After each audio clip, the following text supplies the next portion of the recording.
দিনটা ছিল কার্তিক পুজো। আমাদের অলরেডি 3 জায়গায় নিমন্ত্রণ ছিল যাবার, এক আমার মামার বাড়িতে আর 2টো বন্ধুর বাড়িতে। তার ঠিক একদিন আগে মেয়ের ঠান্ডা লেগে জ্বর এসেছিল, তো মামার বাড়িটা একটু দূর ছিল বলে আমরা সেখানে যেতে পারিনি। আর পাড়ার মধ্যেই 2টো বন্ধুর বাড়ি ছিল, তো সেখানে প্রথম এক বন্ধুর বাড়ি গেছি, এটা অনিন্দদের বাড়ি এসেছি। এক থালা প্রসাদ সাজিয়ে দিয়েছে, তো সেখান থেকে আমি আর আদিত অল্প অল্প করে খেয়েছি। আর এখানে আমার মেয়ের একটু ঘুম পেয়েছে, তো ঘুমের জন্য একদম চুপ হয়ে রয়েছে। তুই আসার থেকে ব্লগ করছিলি? হ্যাঁ, তুই বুঝতে পারিস ওইতে ঢোকার পর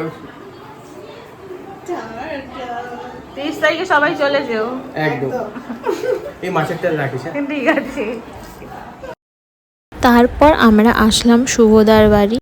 তারপরে আমরা এখানে প্রসাদ খেয়ে ঘুমিয়ে পড়লাম। তো প্রসাদ খাওয়ার সময় আমার মেয়ে একটু ঘুমের জন্য কান্নাকাটি করছিল, তাড়াতাড়ি আমরা খেয়ে নিয়েছিলাম, তখন ভিডিওটা করা হয়নি।